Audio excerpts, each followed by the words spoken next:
Hi everybody, Kevin here. I guess we're going to talk about the ban list that recently just happened.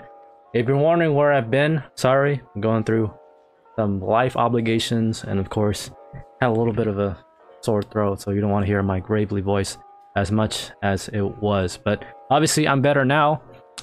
We'll obviously talk about some changes here for Masterduel. We'll briefly touch about the meta and TCG land if you're into that sort of stuff. But this will be a very, I don't want to say quick reaction. It's not really reaction, more like brainstorming of what we can really expect for the new meta. Because off the top of my head, I would say that obviously DC Shizu cards getting hit, that's great, fantastic. But is tier limit still going to be a thing? Probably, with Kakalos at 1 is still existing.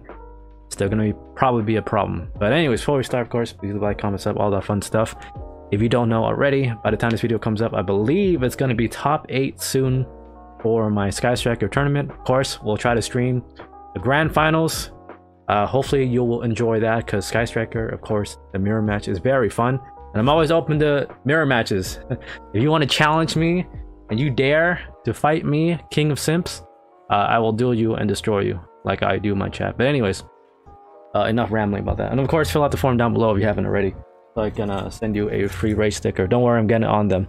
It's just kind of hard to do.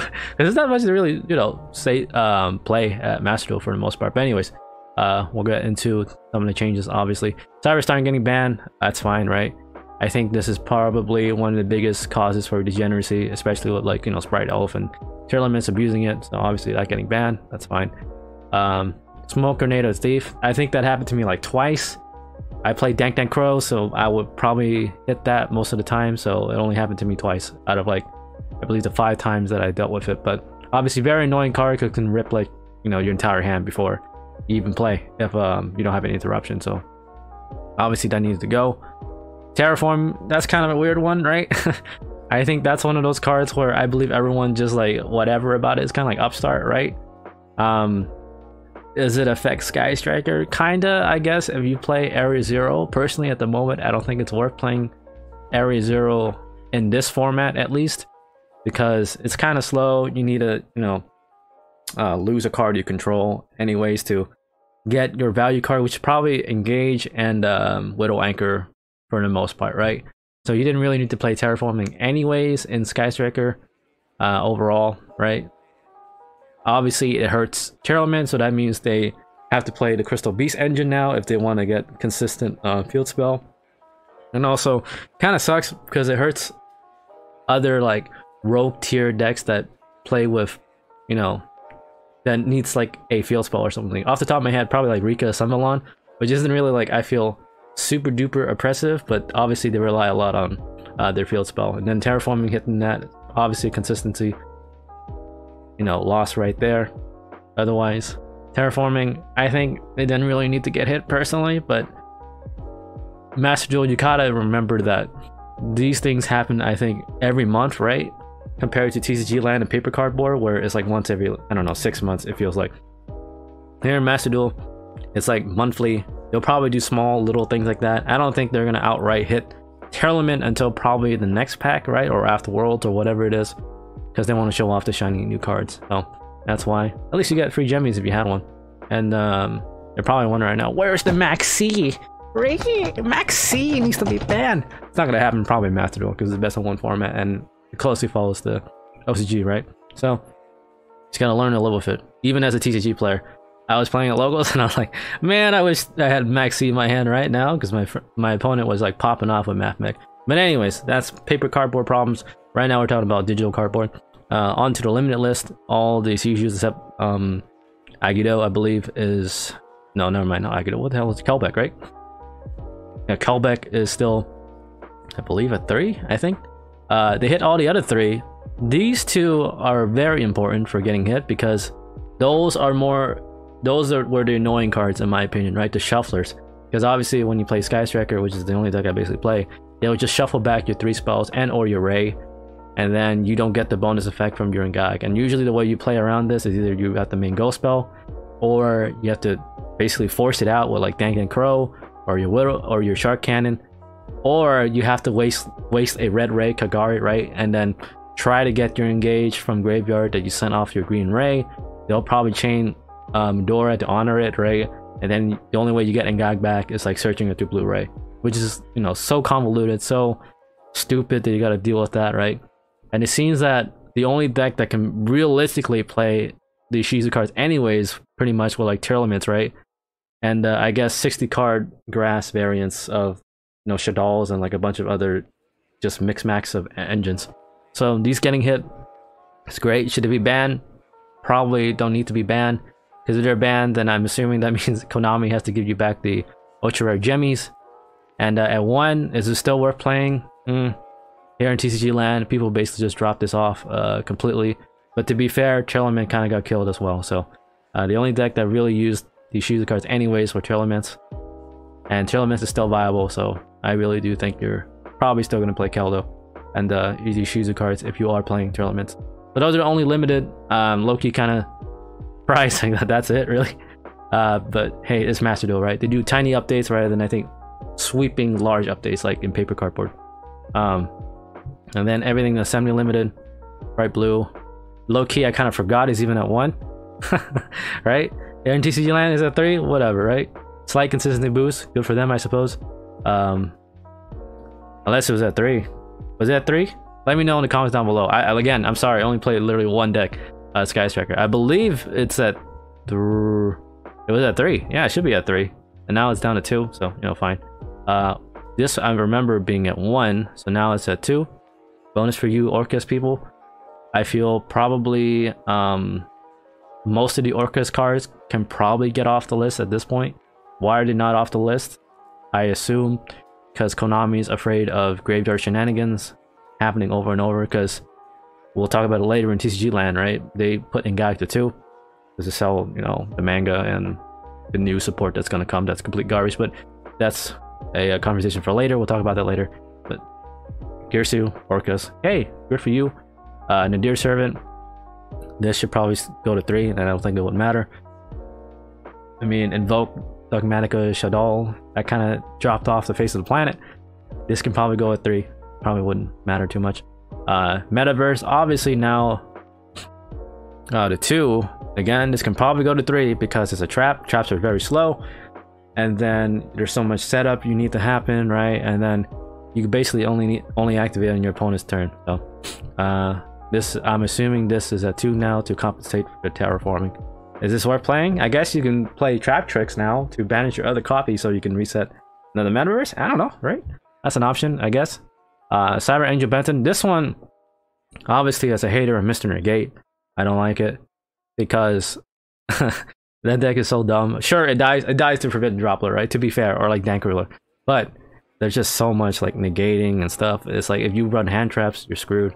If you run, if you just basically don't draw the out, which is basically what Mr. Negate is. I kind of hate those decks, right? Where I think MBT made a very good point where decks should be basically, or Yu-Gi-Oh should basically revolve around your in-engine archetype or deck can out the other in-engine thing, right? Rather than like relying on other tech cards and stuff like that. I really just hate Mr. Negate in general because of stupid things like that. Like you got to draw the out. You don't draw the out, you lose. You know, it sucks for you. So that's the balance overall. What do I think is meta gonna be? Let's take a look at Masterduel meta right now, right? Obviously tier 0, Tearlaments, everything else. Yeah. Oh yeah, map, right? Maps at 1 is gonna be hitting the Floanderies a little bit. Sprite. Can it come back? Not with this hanging around. Emancipator, same thing. Exorcister, obviously, because it's like kind of hard counter to Tearlaments. I would assume you're probably follow what TCG did, where Labyrinth kind of has a resurgence. However, Floodgates are like at 1 here in Masterduel, where stuff like Skill Drain are at 3 in TCG land. So Labyrinth will probably be in here soonish when Silver Lady eventually comes out, whenever that is. I believe next pack or soon, I don't know. So expect that to come out. What's gonna drop off here? I think probably, I don't know, I want to say it's probably Sprite, unless this gets killed, like nuked completely, which it might. But Sprite I think would be fine, considering how easy it is to like get your plays going. Add Emancipator maybe because it's a combo deck, and you know you die to, I guess, Danklet or you know, Dank Ruler no more and stuff like that. Extra Sister, we'll see. If a graveyard centric deck is no longer in the meta, then I'm pretty sure Extra Sister would be you know, Gone Girl. But that's tier for now. Tier 0 format. Hope you guys are having fun. And now we'll talk briefly about, as I transition very eloquently to this. I'm sure you have seen the new leaks, courtesy of good old DK, who unfortunately got banned, but you know, I don't think he cares about that. Druid Swarm and Magamut are limited to 1. At this point, are they worth playing on release? In my opinion, probably not, because the engine, right, which you basically can play like 3 of these and 3 of these, or if you want, right, because they basically act as Dank Curl, essentially, right? One searches the other one searches the this one can search the other, and then this one can also I guess out stuff, right? So usually you will probably play 3 of these, 3 of these, usually, and then sometimes I know some people play the one off of Saranir, but this is entirely dependent on what the meta deck is, of course. With Tearlaments probably getting hit, this will probably be less played as it is right now in TCG land. Obviously, when a dark or a light centric deck rises in meta prominence, this will be back. At the moment, them limiting this to 1 means to me that they want to make Tearlament at least viable for, I don't know, a couple more months, right? Because these are just basically the hard counters to Tearlaments in general. It's a free body, it's a Dank Crow. I mean, what more is there really to say, right? It's just maybe conspiracy theory, but that's what I think, why they're making this at 1. Because here in TCG land, it's at 3. I don't think anyone cares. I know OCG land, I believe it's at 1 now because of how prominent the engine is, but please correct me if I'm wrong. It's a hard counter to Tearlament. Konami wants to sell Tearlament. That's why this is at 1, or both of these in particular, because those are the ones you basically play. This one, I believe no one really plays as like an engine thing, unless you're heavily into the whole Bestial engine. But yeah. So there's that. When these on release, did you play them? Probably not. I don't think it's worth the 30 gemmies or whatever. You pull it, cool. If not, I don't think it's worth playing. Just play your Dank Crow. Like if you draw it, you draw it, right? But it's so inconsistent and unreliable. You'd rather have like another card, if you will. So there's that. And then I guess enjoy Yu-Gi-Oh until Kashtira comes, right? Cash money is gonna come soon. Now we'll move on to TCG land. So if you're still here with me and you don't care about paper Yu-Gi-Oh, thank you for watching. Please leave a like, comment, sub, all that fun stuff. See you guys around. And if you play paper Yu-Gi-Oh, please look forward to the next part right now. Hey TCG people, or cardboard Yu-Gi-Oh people, we are back. This is my working deck list for when eventually all the support, or you know, good support, comes out to paper Yu-Gi-Oh, or at least in English. I'll go over the deck list real quick. We'll talk a little bit about the meta and what double and guy can possibly mean for TCG. But enough talk. We'll go over. Keep in mind all these things will change depending on what the meta eventually sorts it out to be, because you know it literally just happened like a week ago, right? So things are still being figured out for the most part, right? So 1 hamp, 1 kaiju easily could be double kaiju, right? You don't need a hamp really. This is just outs really annoying, you know, stuff like Avermax or whatever. So there's that. 3 Ray. Remember, no random play. That's always him, not a rapper. 3 Ray. Always, unless you play like a, I won't say weird, but a unique version of Sky Striker with all the spellbook cards. But in my opinion, it feels like empty advantage, right? So that's just my opinion. Double Rosie O'Donnell. You will see why now, because Camellia is really good because it sets up your turn 1 plays a lot more consistently than it used to be, right? Where you can be greedy and send your Engag and add it back to your hand with Red Ray. Therefore making Hayate Green Ray kind of unnecessary, outside of really as a 1-off, right? To send your, I don't know, Ray or additional card, if you will. So that's why we get double bonus. Why not? 3 Ashy, that's like the maxi of the game of TCG land, right? Double Ogre. We'll see. This might be cut for something else, depending on what the format will eventually become. Cash Tier basically did not get hit at all, in my opinion, aside from like zone locking you. A Rise Heart is obviously extremely annoying. Purely, we'll see what happens, right? But yeah, there's Double Ogre. This can easily be replaced. 3 Drone Lockbird, because that's still great for now. We'll see. It goes in and out formats depending on how many cards are getting added. Obviously, it was a graveyard-centric format, kind of like what Tournaments was. Not that great, but we'll see. 1 heart piece because I play in a fairly competitive locals where everyone decides to play Labyrinth and back row, you know, Cancer. So there's that.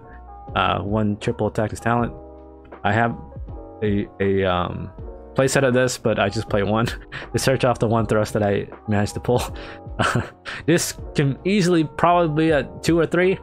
I think 1 is probably incorrect, but I feel given my financial situation and RNG and luck, might as well, right? If I draw it, I draw it. Every time I drew it, it was great. Search Harpies, say YOLO to all your back row. Great. Every other time, right? Once my opponent learned to play around it, it's kind of useless. That's just my opinion, though. 1 Rhoda, of course. Double Desires. Again, I think in my real life deck profile, I mentioned Pot of Prosperity and playing that. I don't know. It's kind of... I found myself in situations now after just like testing like hands and just messing around.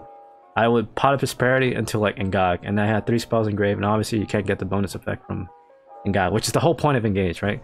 So you can Engage into like another Engage now, which is great, or you can Engage into like an unsearchable card, like a Kaiju or another Handy or something like that, right? So I think taking out Pot of Prosperity is probably a better option. Desires. Oh, I'm so scared. Yeah, I mean, I'm playing double multi-roll right now. You don't have to. I honestly think I'm probably gonna end up switching back to 1 multi-roll because YOLO, right? But Desires, you banishing like your very, very important cards, at least all 3 of them, extremely low if you open it up, which you probably might, right? And here's that. 1 thrust, like I said, it should probably be a 2 or 3. Depending on if you have the monies for it. I don't, and I don't really want to pay for it because I'm not trying to be YCS champ here, like, you know, Josh here, just complete all in chips to the table for Ray. I think I could, but no, I'm just kidding. I'm not that talented, right? But I'm being honest, right? Like, we're just messing around. I'm just messing around here on Sundays at locals. I'm not trying to be YCS champ, right? But yeah, obviously when it comes to dueling virtually, things are different. However, paper Yu-Gi-Oh, different. Double Engage, double Afterburners. I always love double Afterburners because, you know, checkers it's more suited at this point going second because you get so much advantage off the 3 spell card bonus. So if you somehow manage to get 3 spells engraved, which is not that hard to be honest, you get to pop back row too. So great. Double Cyclone, again, I play a very back row heavy locals, that's why. 3 Linkage, you gotta play 3. Great. Start your plays. Dodges stuff, right? For example, your opponent imperms you. No. Switch into Blu-ray. Here you go. And of course the OTK thing. 1 Shark Cannon, 1 Horny Drones, 3 Widow Anchor, double multi-roll. I'm feeling 1 because I'm a dangerous boy. I never really ever felt the need for 2. I think more often than not, I would just finish games off anyways without even using multi-rolls effect like once. Because you just grind your opponent down to like 1 card. And then you just play the odds, right? You just play the odds. You have more cards than them, they don't have that many cards. And then they just either draw the out to destroy your entire board, or they just lose. Most of the time, 90% of the time they lose, right? So there's that. And then 3 Imperm, because that's probably the best hand trap in the game. There's that. Extra deck. I'll talk a little bit of that too. Axial Talker, that's your game ender. Unicorn. This is probably the flex spot right here. Celine, because remember that Drone Lockbird is a spellcaster, so you get value out of that. Dark. A lot of things are dark. This will probably always be in the extra deck at this point. You can also easily play another Light Charmer or whatever, or Attribute Charmer. It's up to you, right? And depending on what the meta is. Zeke, I used to always play it 2, but now we can play it 1 because Azalea exists or will exist. Which basically kind of accomplishes the same thing that Zeke does, if not better. Because Azalea can actually destroy a card, and this kind of just buys you time, right? There's that. And also it has the, you know, the, I guess, Shadal Construct effect, where you can banish a spell and then destroy an opponent's monster during damage step. I don't know. It might come up. Who knows? Because you'll probably have a use for it to banish a spell if, for example, stuff like your thrust or your, you know, tactics or this or that bunch of cards you can just banish, which wouldn't really affect your multi-roll reset anyways. And then Camellia, that means now you have turn 1 plays where you, if you somehow open up Rosie O'Donnell, which I somehow did multiple times, and Ray, you can go into this lady. This lady will send a Ngag, and then you can be a greedy Gary, because here in TCG land, right, there's 3 red Ray. There's also 3 red Ray Master Duel, but obviously no Camellia yet, and probably Camellia is going to go into Master Duel who knows when, right? So you can be a greedy Gary, add back your Ngag. If not, oh well, sucks for you, but you know, it makes a more stronger turn 1 play, if you will, especially for games 2 and 3 when your opponent is more than likely either going to go first and then you know, set up a bunch of backup cancer, or if they're 200 IQ and for some reason make you go first and you sided in a bunch of going second cards like evenly, you can set up a minor kind of not that great board and then just evenly match them, right, when they clear yours. So there's that. 1 green Ray. I think 1 is now, it's fine if Camellia comes out, because Camellia basically accomplishes what green Ray does, except, you know, on your turn 1. So and you don't have to waste it going to battle phase, right? Because there are some weird situations if you're playing Striker as much as I have, where like, oh man, my red Ray is like higher attack than their monster, but I gotta go on a green Ray so I can send like a spell or send a Ray so I can float, right? It's a lot of decisions in Sky Striker. That's always fun. 1 yellow Ray. Pro tip: you're playing the mirror, and in my opinion, fun fact, right? I don't play yellow Ray in the mirror at all. Why? Because I'm like, your opponents, either if they're competent, they're gonna get rid of your Ray either through Widow Anchor or like another option somehow, like destroying with afterburners or something like that, right? And then by the time you just settle on your Ray, I mean, it's fine, right? This is basically time shenanigans in real life. 3 red Ray, of course, she's the best Ray. I set up blue Ray, 3 of that. Otherwise, this is decklist for now. Is Sky Striker going to be meta relevant? I think with double Ngag, double Desires, entirely possible. Why? Because this says draw +1. Depending on what other broken ass generic card, if you will, it's going to come out, it's only going to make Ngag better, because obviously the draw 1. Stuff like Thrust and Triple Tactics Talent are obviously very, very good cards, but in my opinion at the moment for the meta, I don't feel like they're just complete blowout cards to be activate them. Obviously you'll get a lot of advantage and you're more likely to win, but is it like a game ender kind of card? You know what I mean?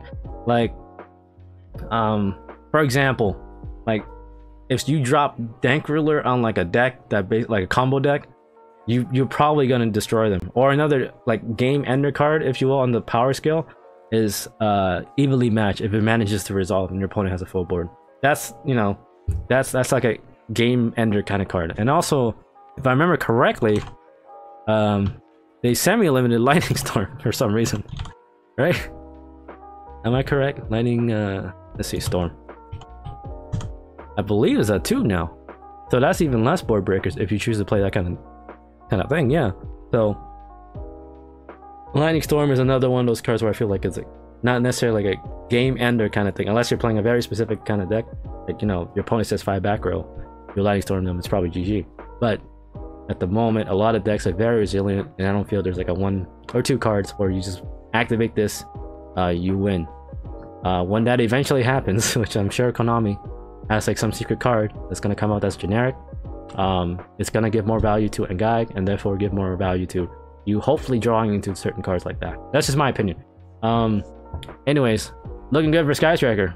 Obviously looking good for Sky Striker. I don't know if it is with Anti-Spell, which is still a 3, and Skill Drain. Skill Drain, which is at 3. That's gonna give Sky Striker a lot of problem, especially the Anti-Spell. The card just sucks, man. This sucks so bad. Floodgates just suck, but it's TCG land, there's siding involved, things will change. So anyways, there is my slight, I guess, outlook on the future of the meta for paper players, and also a working deck list for you to look at, net deck if you will. Obviously things will change, but that's it for now. If you lasted this long and you don't play paper Yu-Gi-Oh, but you do play Masterduel, thank you for watching. I truly appreciate it.